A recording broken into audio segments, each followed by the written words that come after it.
Welcome to this episode of the Be Rare podcast with me, Jessica Kimber. And today we have the lovely Chloe Horne, who is currently recruitment business partner. So welcome, Chloe. Hey, how you going? Thank you so much for coming on. I'm super excited to speak with you today because you're actually the first person on the show that has come from agency land and has actually moved internal. So super excited to hear all about your journey, how you got to where you are today and, what the differences are between the internal and agency world as well. So wanted to kick off with you telling me a little bit about how you actually got into recruitment in the first place. Yeah, so I used to work in pharmacy. I was a dispensary technician, and I did that for 9 years. COVID hit, and I realized, okay, this isn't challenging for me anymore. I want something new. And so I started applying on Seek for various roles that had labeled on them that they were entry level and that were close to home. So I ended up doing an interview at a recruitment agency, and the manager and I got talking, and I just really loved his vision that he had. He had a lot of goals for his branch. It was up and coming.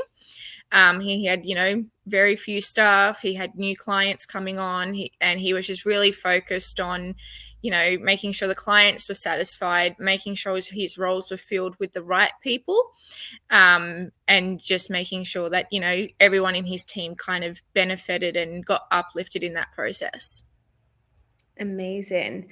And so during the interview process, I always find it a little bit challenging when recruitment agencies are in that up and coming phase and they're building a brand for themselves. Like, it is challenging to hire talent when you're in that aspect. But my understanding is that was the most attractive part of the role for you, wasn't it? So Yeah. talk to me a little bit about what was it that you found most attractive when that manager set the expectations just so clearly for you? Well, I think for me that was key point number one. I wanted to know right from the get-go what I was in for, especially it being a career change after so long. And so he just sat me down and he's like, look, I'm really interested in getting you on board. I think this is where you're going to excel. I really love the fact that you come from a retail background where that customer satisfaction is like key and sort of noted. I'm happy to teach the recruitment pieces. I'm happy to show you how to match candidates to roles and make sure the skill set's there, make sure compliances are always met as well. And if you're up for it, let's crack on. And so, yeah, that was my big leap of faith into recruitment, I guess. Oh, I love it. I love it. And when you started, is it what you expected? No. I'm not gonna lie, no. I went from working in a role where I walked in at 9 o'clock and I finished at 5 and that was it, to I suddenly was, no, it's 5 o'clock. I'm gonna leave the office to go get, my son from school, but I'm gonna keep my work phone on and I'm gonna take, calls from candidates. So I've got clients sending me emails I'll quickly get back to, which surprised me quite a bit that I enjoyed it so much, because I always thought I was, okay, I'm going to have a very separate work and home life, I guess. And I learned very quickly that no, I'm quite happy to blur those lines. And even now, both my kids know mum has a work phone, mum has a personal phone. If mum's on the work phone, there's no conversations. Wow. You know what? Recruitment aside for a second, then let's talk about that, because it's definitely not talked about enough. Like, some women feel like when they have children, it could be limiting to their career, especially such a highly pressured career such as recruitment, where you do at times have to be available out of hours. So how have you best managed that? So I think having really good support systems in everywhere that I've worked has definitely been key. I've been fortunate enough to always work with people that were parents themselves, and they know I don't want to say the struggle, but that's probably the word to use here, the struggle of trying to manage your child's care as well as your work. And so I think recruitment for parents is always kind of good, because you can make recruitment fall in around life. You can say, hey, look, I need to go to that school assembly, but I'm going to be, I've got my work phone on if you need me. Or, hey, client, I can't come see you today. I've got this on, but can I come see you tomorrow? And so I think for me, I learned very quickly how to balance one, the mum aspect, but two, I felt very comfortable in letting my personality come out, and having those clear lines of communications with internal management, but then, different clients that I was working with as well when I was in the agency. You know what? So important to have a leader who understands as well. And obviously, being in the same boat, you said you've always had leaders who have got kids themselves, so they get it. But I definitely find, and from a rec to rec perspective, I can say that sometimes there's no flexibility for the first couple of months, or sometimes in some cases 6 months. And I find it super, super tough because I don't feel like people necessarily need flexibility because they want to, go down the road, go to the shops. They need flexibility for legitimate reasons, such as children, such as, gym, health, mental well-being, all of this type of stuff which comes in. And in my opinion, agencies that don't adopt that flexible approach within reason, they're going to struggle to find the best talent, because people like yourself who are amazing at what you do, but you need that because it's actually a life decision. Have you ever found it limited your options when job searching, or were you lucky enough not to experience that? I think for me, right out of the gate, I make it very clear. So if I'm going in for an interview, I've always made it very clear, look, yes, you're hiring me to be a recruiter for you. That's well and fantastic. But I'm going to let you know, I do have 2 children that, are quite young. I can't leave them at home unsupervised. I don't have, grandparents that can take them or things like that. So they go to school and then they're there with me. There needs to be a little bit of, give and take. And look, that comes, that comes on, both sides of the coin, right? So I think that's just something that how do I explain it? I think COVID did a bit of a number. And it kind of, some businesses were really able to flourish and saw the benefit of, okay, maybe we should change our flexibility, maybe we should change, our work conditions to make, hybrid roles and things like that. But then on the flip side of that, other businesses kind of got a bit burnt. And so they're like, no, we're going to be very strict. And I find those businesses tend to, one, their criteria of who they want in the role is a lot tougher. But 2, their roles are the roles that are on the market for longer, because it takes them a lot longer to find somebody that meets all their criteria.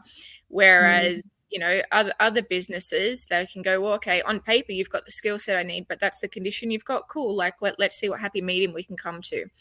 And I've been very lucky that both with the agency role that I've done and now my new role, that I've been doing for the last 10 months, both of those in the interview process, I was very clear. I am connected very well with the hiring managers of those interviews.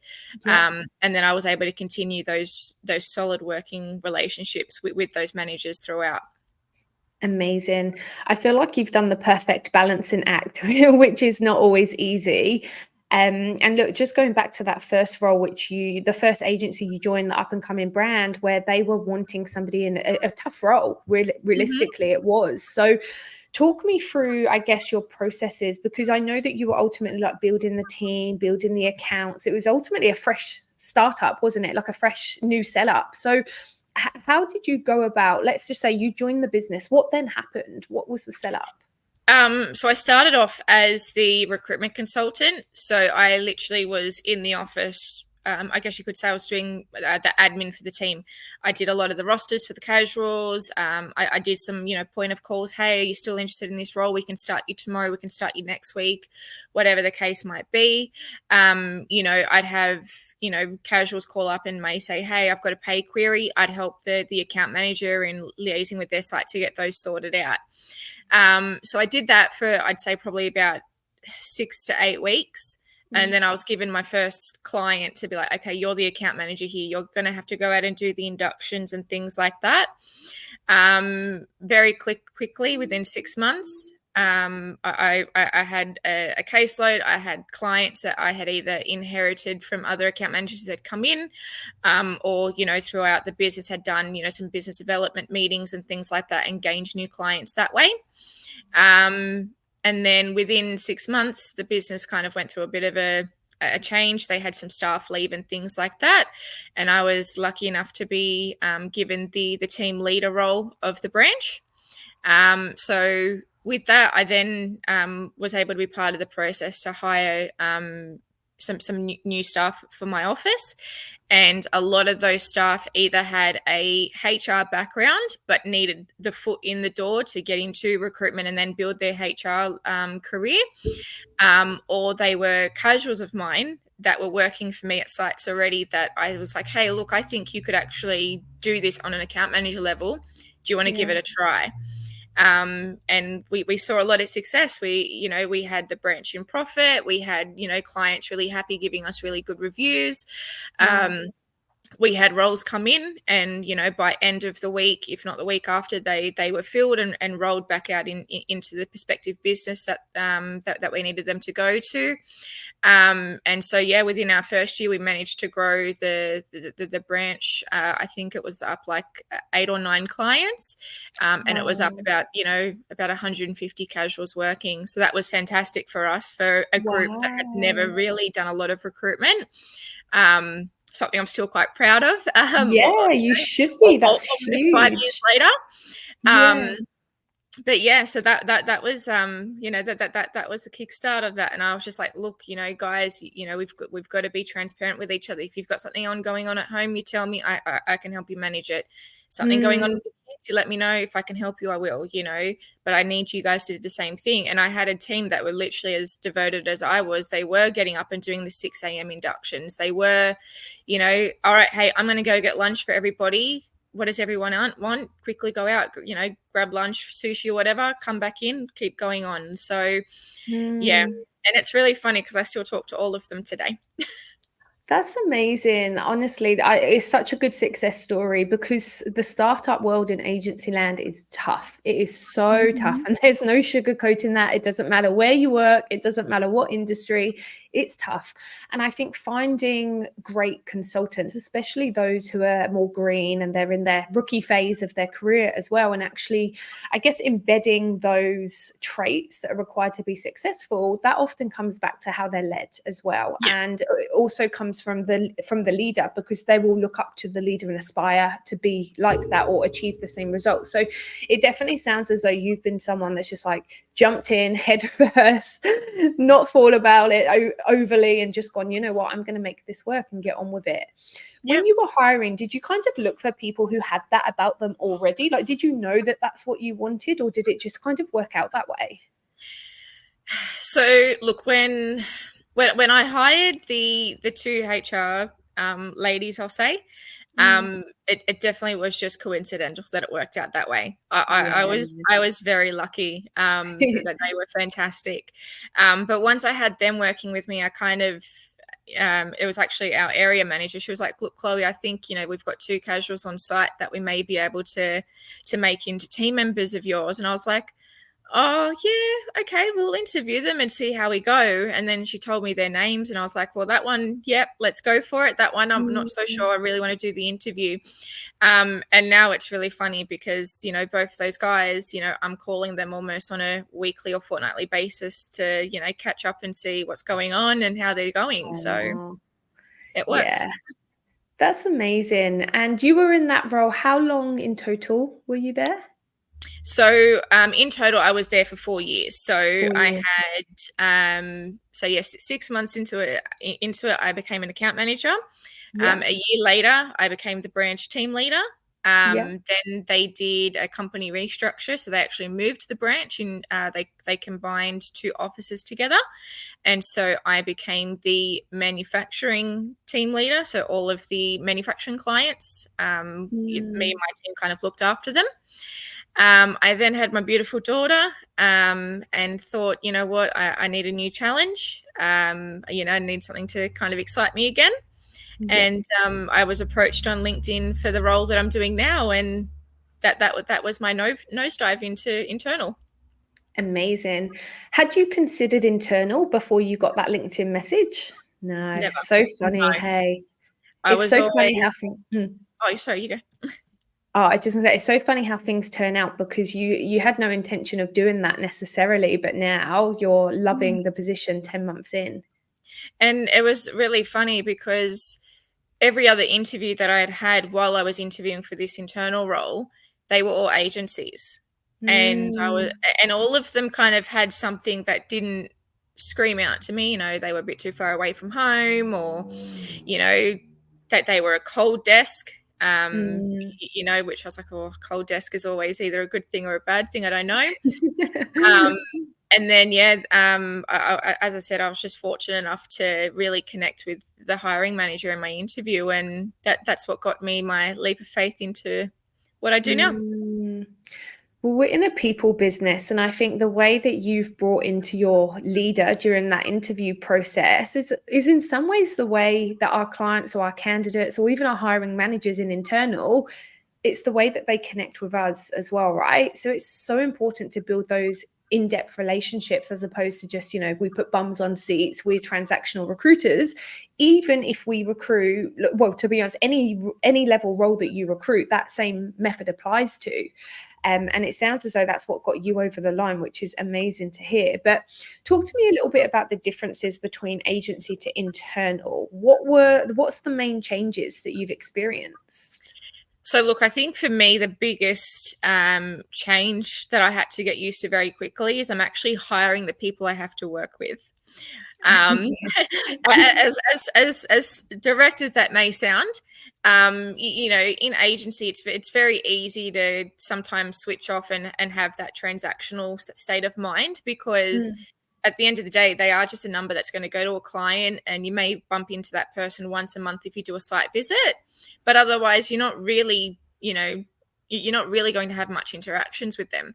Whereas on an internal level, you're getting to know that person a little bit, one, for the role, but two, for mm, how are they going to connect with the rest of the group? How are they going to join the rest of the team and keep the wheels going? You know, how are they going mm, to make sure the team still has the momentum that's needed to get us to the common goal that we're all trying to reach at the end of the day?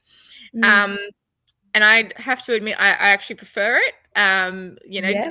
and I think that's why 10 months in, I'm still quite excited about the role that I do now, because, you know, every hire that I do, I get to see them at site. I get to say, hey, how are you? And then it doesn't just Mm, become a transactional, okay, I got you, you know, a bum on a seat, so to speak. It's like, no, I got mm, that person their role. I've got to support that person's family. You know, that person gets to ask me about how my kids are, and, you know, what we're doing on the weekend and things like that. So for me, that was probably the biggest change mm, getting used to. I think the second thing is changing your mindset on, you know, I guess the KPIs, so to speak. You know, when you're agency, it's very much just, you know, get them in, get them working, you know, try and match the skill set as much as you can. Whereas internal, it's like, yes, okay, you want to make sure that, you know, it's somebody, you know, going into that place, but are they the right fit for the business? Do they, you know, do they come across like they're going to have the same goal as you? Do they mm, long term, you know, want to stick around? You know, you don't want to just be hiring someone just have to revisit that role in 3 months time. You want there to mm, be, you know, some concrete, I guess that you're building in the pillar of the business. um, mm, and so I find it's almost made me a little bit more careful mm. with how I recruit, if that makes sense. You know, Yeah.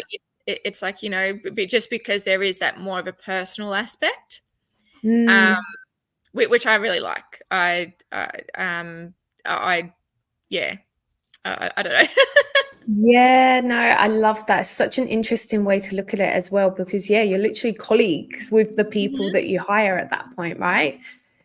Do you think it's made recruiting a bit more difficult, because now you've almost got like more tick boxes to go through? It's not just skill anymore. There's more to it. Yeah, look, it does, and I think as well it makes you think outside the box a little bit more. You're not Mm, just going through a resume and going, oh, yep, that person's got the skill set. Oh, I'll do a phone screen with them, or no, that person doesn't. It almost makes you sit there and go, all right, well, let me call that person. Let me see why they thought they were going to be a good match for this role. Do mm, they have something that's transferable that we may be able to uplift in the business, and that person carry through for a very long time. yeah.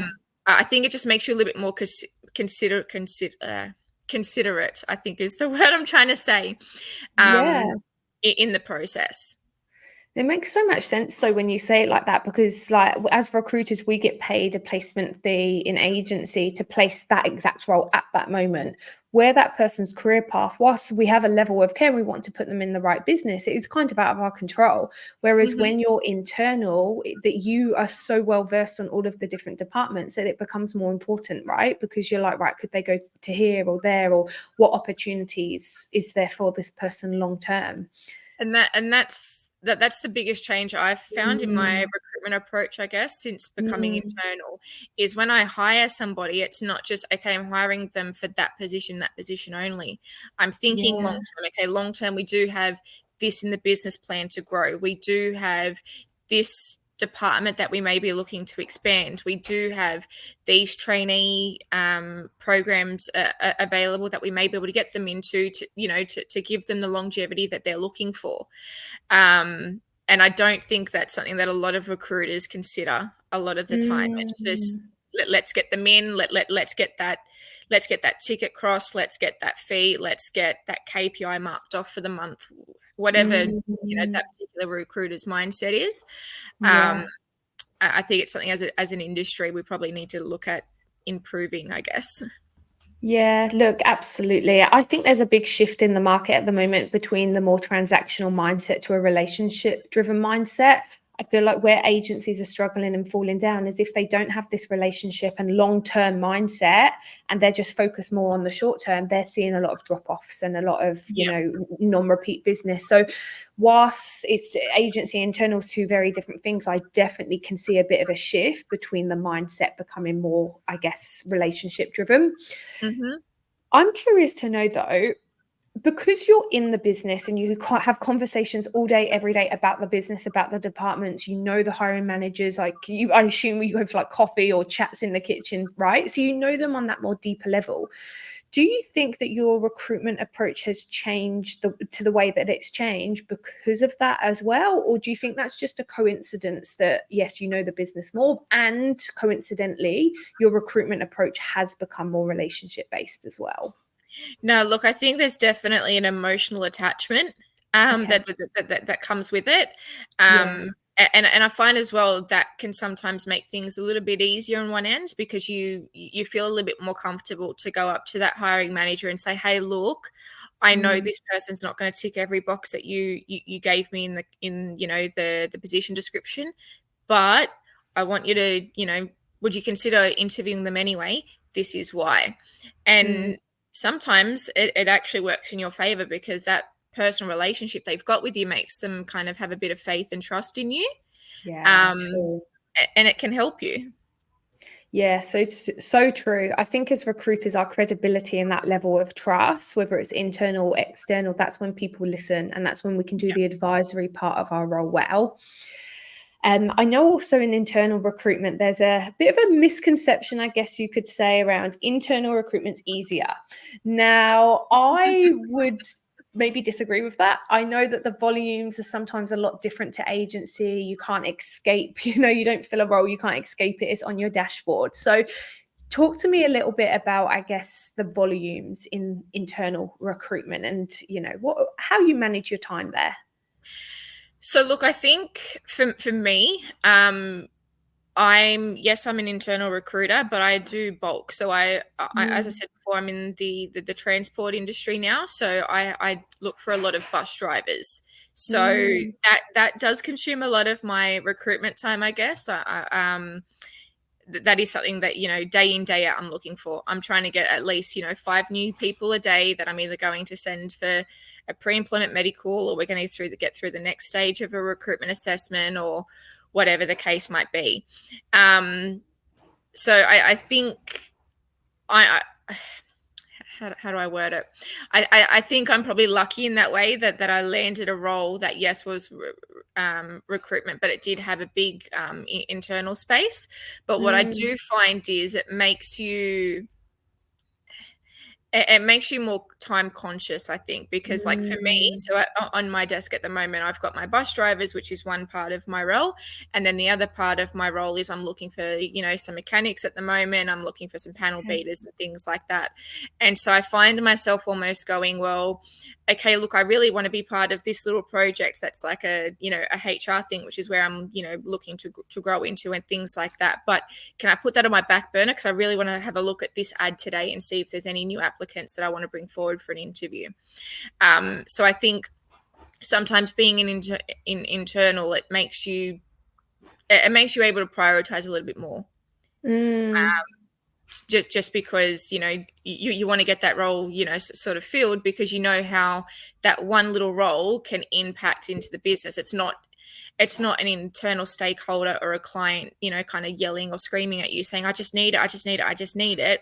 You're actually seeing the KPIs not being met. You're actually seeing the team may have to do a little bit of overtime, or you may see that a cross-function piece may need to be done to kind of compensate for that work that may be missed because that person's missing at the moment.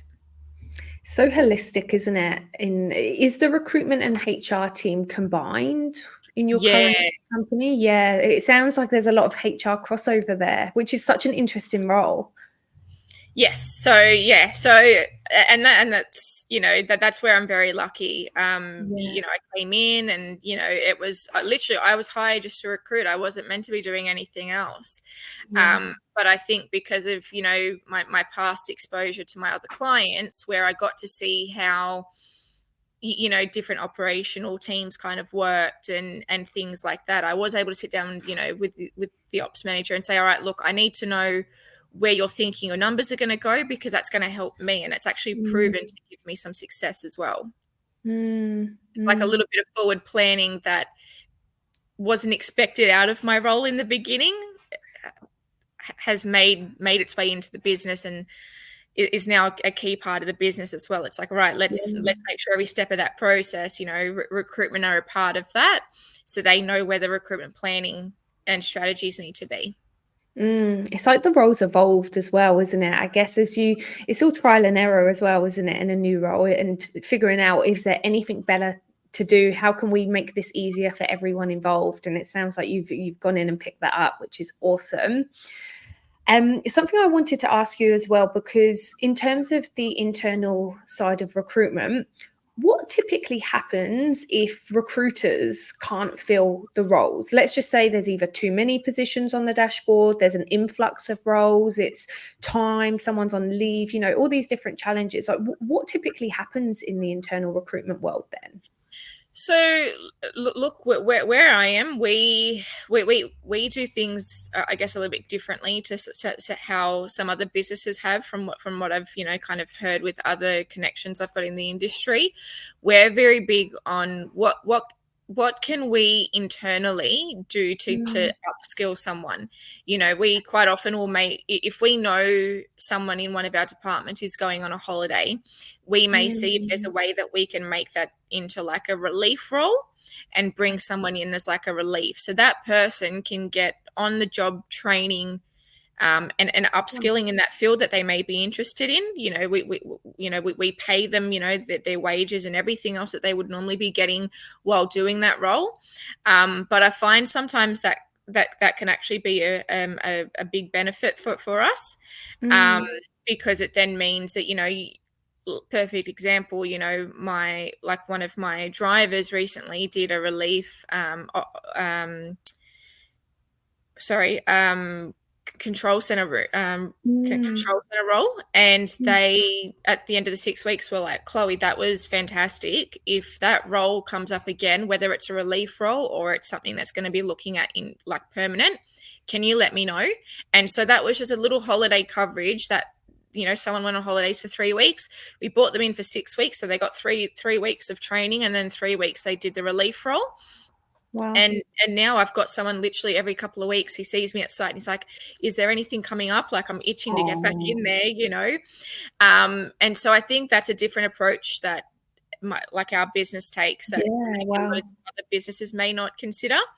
You know, and then, you know, we can kind of backfill that driver. So it's kind of like, all right, we may not be able on the market see someone with the skill set that we need there, but we know we can train it, you know, and because that person comes from a position where they've been exposed to little bits and bobs of that role already, it's easier just to go, all right, if you're interested, let's upskill you. Let's give you the chance to learn that skill, which then is going to help their career, whether it's internally with us still or whether they end up, you know, going elsewhere.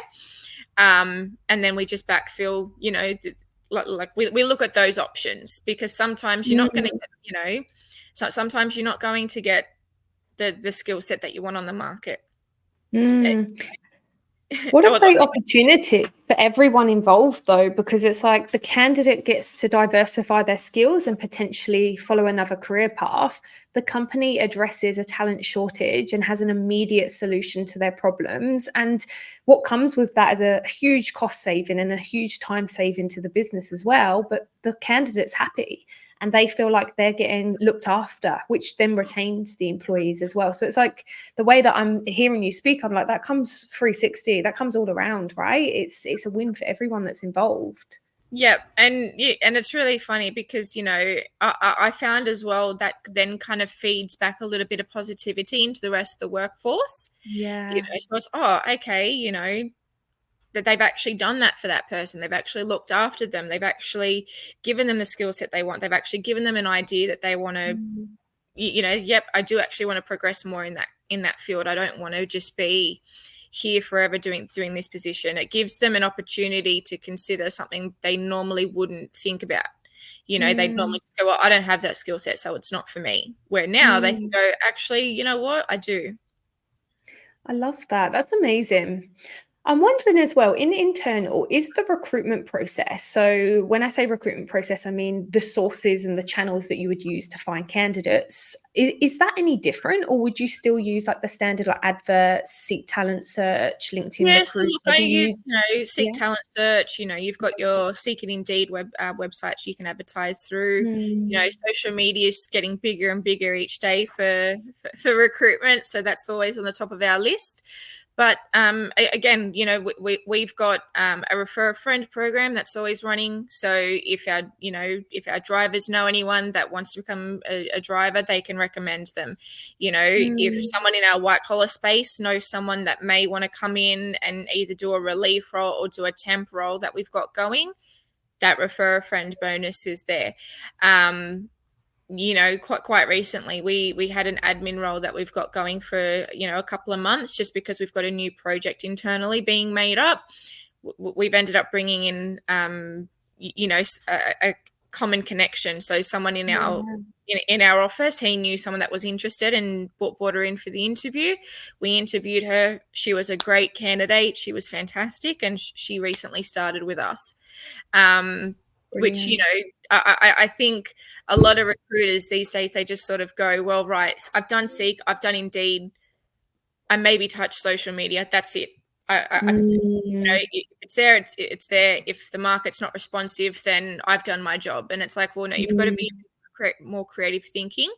You know, look at what your resources are internally. Can you you know, do you have someone that may reach out to, you know, a job provider for assistance? Do you, you know, put it out there? Someone may go, actually, my brother is looking for a job and he's got this, which may be transferable. It's that sort of thing, I think, that a lot of people miss, that the industry needs to start looking at a bit more, I think. Yeah, thinking outside the box. So I think actually that's where a lot of recruiters hit a brick wall. When I'm thinking about an agency, they'll do their standard, their adverts, their applications, their Seek Talent Search, their LinkedIn Recruiter, and then they'll go, oh, no one's applied, so I can't fill that role. But the reality is there's so many other channels as well, right? So it's like, bring it back to basics, referrals, word of mouth, great aftercare, you know, social media, market mapping. That's what we've got to remember, right? The internet wasn't there, you know, all that time ago. It's true. How are people getting jobs, you know? And true. even still, like, I've worked with truck drivers, like, you know, I'm working with bus drivers now. I've had some of them tell me my first job, I never applied for it. I literally walked in, had a conversation, and had a handshake. That was it. There was no whirlwinded recruitment process where I had to go through 3 different interviews and all of that. So I think sometimes we forget that part of history, and sometimes, you know, we've got to kiss, right? We've got to keep it simple. Like, Yeah. You know what? I agree. There's nothing worse than having like an 80-90% amazing candidate who gets put through 3-4 interview processes for what? Like what are you analyzing? You already knew in the first one they could do what you wanted them to do. I understand a second interview, it's more like behavioral, cultural fit. Like I get it. But any more than that, I'm like, what are you still testing? Like, and that makes me think, well, ultimately it comes back to the questioning during the interview process. Like, you should be able to wrap up an interview in 1 or 2 conversations, right? yep. And people are also very different on the job. How many times, right, have someone been amazing on paper, hasn't worked in the role, or vice versa? Someone with the potential actually works out better. There used to be something we used to do, this is many years ago, I'm talking like my dinosaur recruitment era here, but we used to do like a 4-hour working interview. So instead of an actual like conversation, we'd put them in a room, say it was an office, and we'd say, go on the computer, these are your activities. By the end of the couple of hours, I want you to complete this. And they would just like log in as if they were an employee and do the activities and like show the boss. And it was like, that's how they would test if they were any good on the job. Have you ever done that? I'm actually curious to know, because I don't think many people have done anything like that. Look, I personally haven't. But I guess, you know, when you think about it, we've got a lot of high school kids that do work experience, that 1 week of work experience, right? Like that's something like that, you know. But I personally like, we do like recruitment days where like we may have them like come to like our you know, like one of our boardrooms. We do like a little bit of a presentation. So it's more like, okay, so what is your day-to-day going to look like in the role? Who are some of the other, you know, departments that you may have to work with in this role? You know, what are some safety things that you may not think about that we're, you know, going to address while we're here with you today? And then it's, you know, okay, so what compliance needs am I going to have? You know, what's going to be my next step? You know, what's my turnover going to be between, you know, now and, you know, when I've actually got the role? And so I think, you know, sometimes especially with bulk recruiters, that they forget that those fundamentals can still work. Absolutely. And look, bulk recruitment's so fun. I spent a lot of my years in blue collar bulk recruitment and I loved it. It was so good.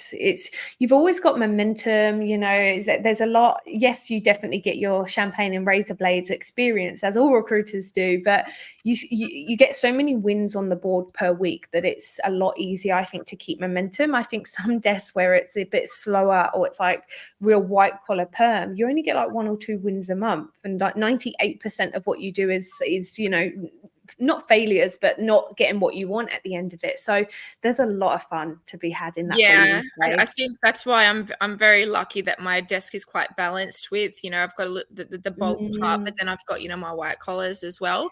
Good, because I feel like if my desk wasn't balanced that way, I'd be stressed out. Yeah, so I probably wouldn't enjoy it as much as I do, because I just, you know, as you said, there'd just be such an up and down of success and failure. You know, whereas having a combined desk, it kind of just keeps it steady and mellow.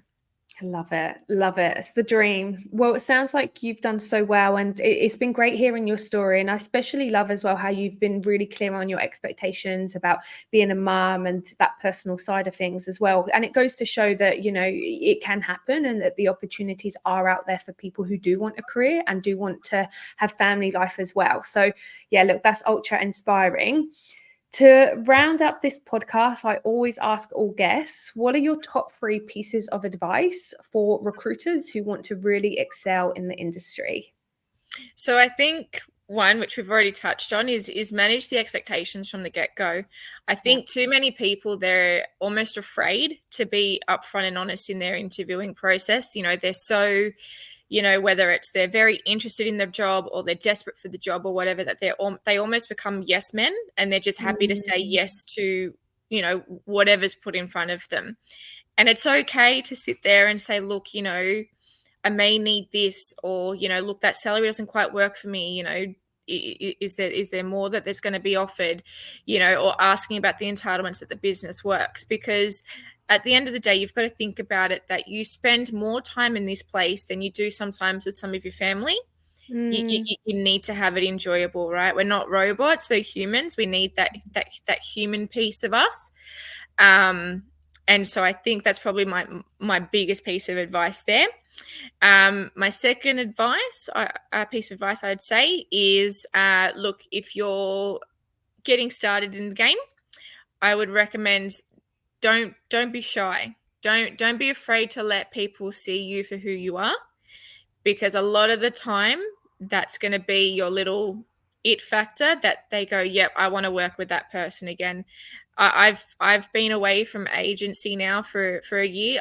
Most of my clients that I have are still messaging me on LinkedIn and things like that, just asking how I am, checking in to see how I'm going, because we just built such a great connection while I was working with them. And as I said before, you know, being that way and being, you know, kind of direct or forward, I guess, about who you are, you know, it can give them that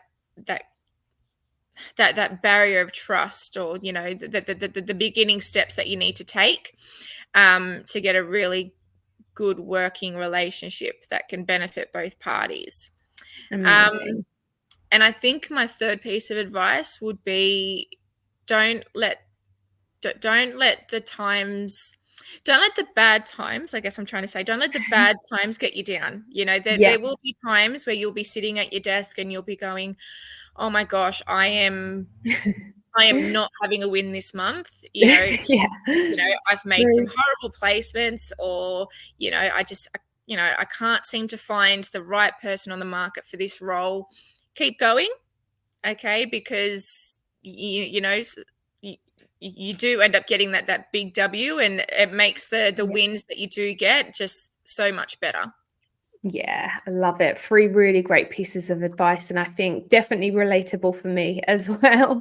Even, you know, it's funny, people say, but you've got so much experience. Like, do you still have these downs? And I'm like, oh, yeah. I'm like, sometimes I have these months when nothing goes my way, and then you have good quarters, and then, you know, it all balances itself back out. So it's just part of what we do, isn't it? Yeah, Love it. It's the beast that we tame, I guess. It is, yeah, that's for sure. Well, Chloe, thank you so much for coming on. You've added so much value, which has been amazing. And for anyone who wants to connect with Chloe, she is Chloe Horne on LinkedIn. Send through any questions. If she added some value and there's something you wanted to know more about, feel free to drop her a line as well. But Chloe, thank you so much, and I'll chat to you again soon. Thank you. Take care, and thank you for today. Thank you, Chloe. Bye.